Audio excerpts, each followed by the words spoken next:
Good afternoon to all of you. मैं परीक्षित पांडे एक बार फिर से आप सभी का अपने इस यूट्यूब चैनल में तहे दिल से हार्दिक अभिनंदन में स्वागत करता हूं। साथियों, आप लोगों को आज कक्षा 11 की मैथमेटिक्स लेकर उपस्थित हुए हैं, जिसमें आपका पार्ट नंबर 3 है। पार्ट नंबर 3 आज हम बात करेंगे समुच्चयों के प्रकार पर। ये समुच्चय कितने प्रकार के होते हैं, क्लास 11th में कितने प्रकार समुच्चय हमको पढ़ने पड़ते हैं। तो जितने भी हमारे भाई बहन हैं, वीडियो में लास्ट तक बने रहिएगा। और यदि हमारे चैनल पर नए हैं तो चैनल को सब्सक्राइब करिएगा और अपने दोस्तों के पास शेयर करिएगा। साथियों, यही हम लोगों की मेहनत होती है।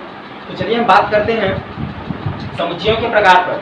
समुच्चयों के प्रकार कैसे, जैसे अभी तक मैंने समुच्चय के बारे में बात किया था। समुच्चय किसे कहते हैं, उनके अवयव क्या हैं, तत्व क्या हैं, समुच्चय किसे कहते हैं और सेट किसे कहते हैं, है ना, ये सब बताया गया। उसके बाद आपको बताया गया समुच्चय को निरूपण करने की मुख्यतः दो विधियां होती हैं। एक तालिका विधि या रोस्टर विधि इसको कहते हैं, और आपने दूसरा पढ़ा था कौन सी, दूसरा आपने पढ़ा था गुण विधि, है ना, या समुच्चय निर्माण विधि। गुण विधि या समुच्चय निर्माण विधि आपने पढ़ा था, तो इसके बारे में आपको चर्चा किया था।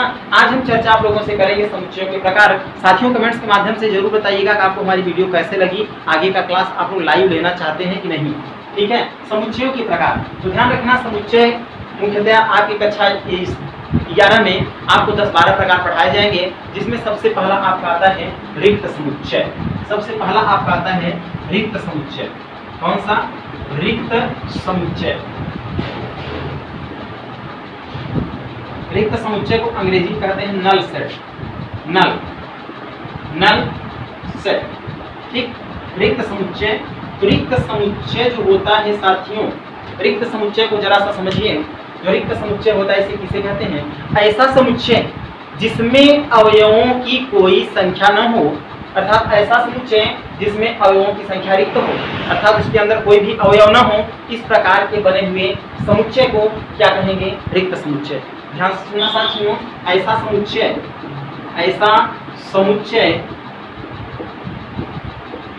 समुच्चय जिसमें अवयवों की संख्या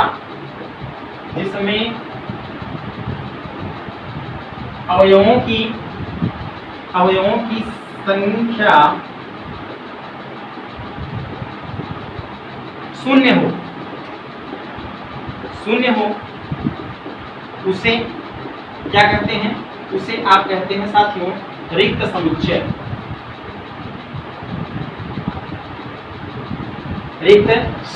उसे रिक्त समुच्चय कहते हैं। ठीक, इसे फाई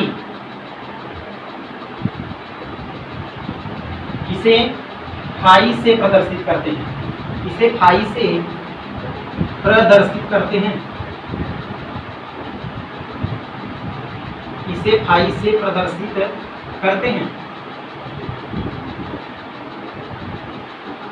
ठीक है, ऐसा समुच्चय जिसमें अवयवों की संख्या क्या हो? शून्य हो, उसे रिक्त समुच्चय कहते हैं। इसे फाई से प्रदर्शित करते हैं।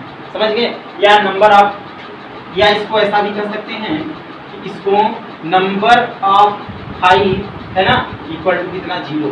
इस रूप में भी निरूपित किया जाता है। जरा सा समझो, एज इसका एग्जाम्पल समझाते हैं साथियों, जरा सा समझिएगा। ऐसा समुच्चय जिसमें अवयवों की संख्या क्या हो? शून्य हो। अवयवों की संख्या क्या हो?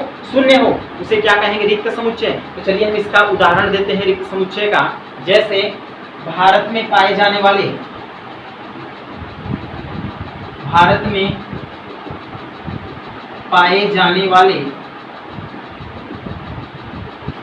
हाथियों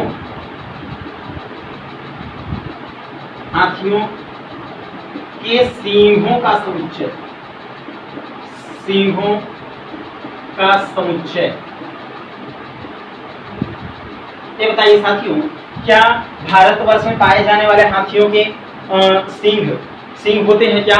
नहीं होते। इसका मतलब उनके सींग होते ही नहीं, तो रिक्त समुच्चय हुआ ना। जैसे एक पहला उदाहरण था। दूसरा अगर हम कह दें, अगर इसमें हम कह दें कि एक अंग्रेजी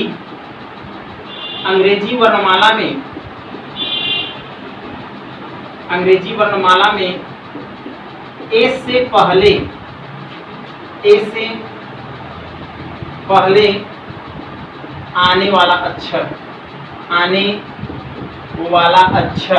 ये बताइए साथियों, कि क्या अंग्रेजी वर्णमाला में ए से पहले कोई अक्षर आता है क्या? नहीं, इसका मतलब वहां पे है शून्य, अर्थात रिक्त समुच्चय। कौन सा? आपका रिक्त समुच्चय हो जाएगा। बात समझ रहे हैं? अंग्रेजी वर्णमाला में ए से पहले आने वाले समुच्चय या रिक्त समुच्चय। अच्छा, ये आपकी जो हम ये विधियां पढ़ा रहे हैं, जिसमें आप एग्जाम्पल देख रहे हैं, एग्जाम्पल के माध्यम से रोस्टर विधि है। कौन सी? रोस्टर। चलिए एक गुण विधि के बारे में समझा देते हैं। जैसे अगर मैं कह दूं, चलो मान लो a इक्वल टू ना x such that x square बराबर 4, जो इसमें x है, x एक विषम संख्या है। क्या है? विषम संख्या है ना। चलिए x एक क्या है? x एक विषम संख्या है। x क्या है? विषम संख्या। तो जरा हमारी बात सुनो, क्या ऐसी कोई संख्या आपके पास में है? क्या आपके पास ऐसी कोई संख्या है साथियों जिसका वर्ग करो और वो संख्या विषम हो और 4 आए? बच्चा ये बताओ, 1 है, 2 है, 3 है, 4 है, 5 है, विषम कौन? 1 लेते हैं, 3 लेंगे या 5 लेंगे, है ना।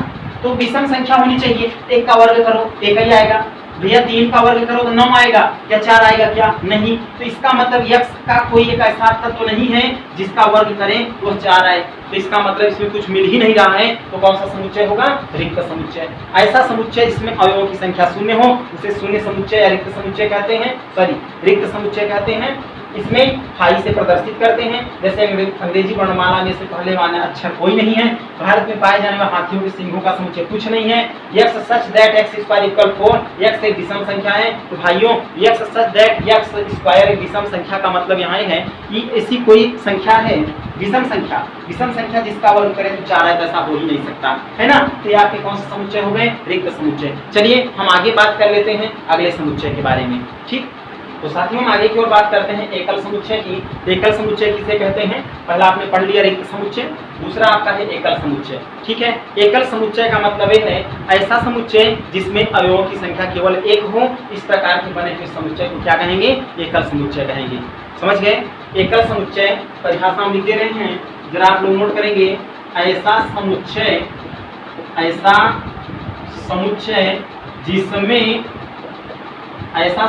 जिसमें अवयवों की संख्या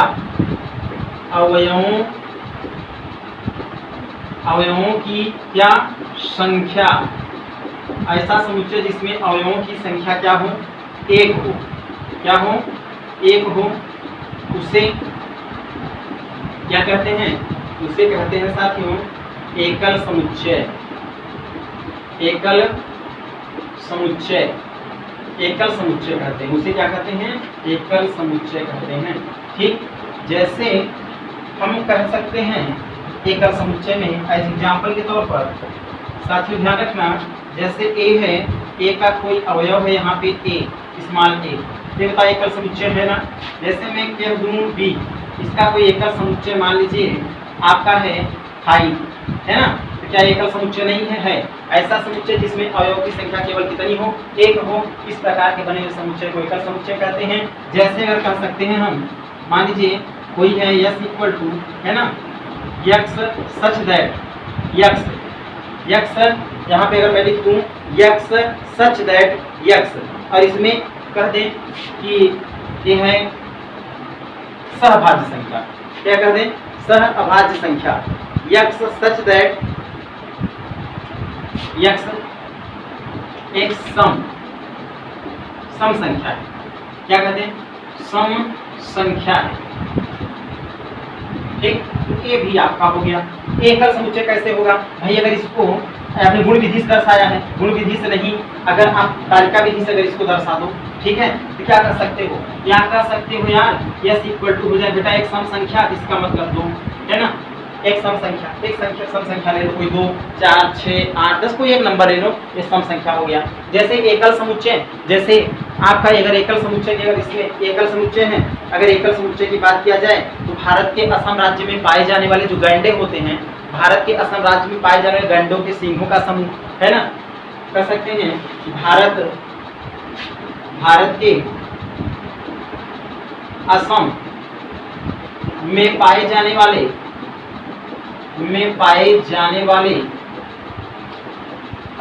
वाले गैंडों के सिंहों का समूह, के सिंहों का क्या समूह, ठीक है। या भारत के असम में पाए जाने वाले क्या गैंडों के सिंहों का समूह। तो भारत में केवल असम में जो गैंडे पाए जाते हैं उन्हीं के पास में सिंह होती है, इसलिए कौन सा समुच्चय का अंतर्गत आएगा, एकल समुच्चय। ऐसा समुच्चय जिसमें अवयवों की संख्या केवल एक हो, इस प्रकार के बने हुए समुच्चय को एकल समुच्चय कहते हैं। बात समझ गए। अभी बहुत सारे नोट है, बहुत कुछ लिखवाना है, लेकिन आप लोग फीडबैक में जरूर दीजिएगा कि आपको हमारा वीडियो कैसा लगता है, तभी हम आएंगे लाइव क्लास 11th वालों की, ठीक है। और वीडियो को ज़्यादा से ज़्यादा शेयर करें। अगर चैनल पे नए हैं भाइयों तो चैनल को सब्सक्राइब करें, अपने दोस्तों के पास शेयर करें, और ज़्यादा से ज़्यादा आप लोग कमेंट्स के माध्यम से हमें बताएं कि आपको हमारी वीडियो कैसे लगी। अगली क्लास नेक्स्ट क्लास में मिलेंगे। Thank you to all of you.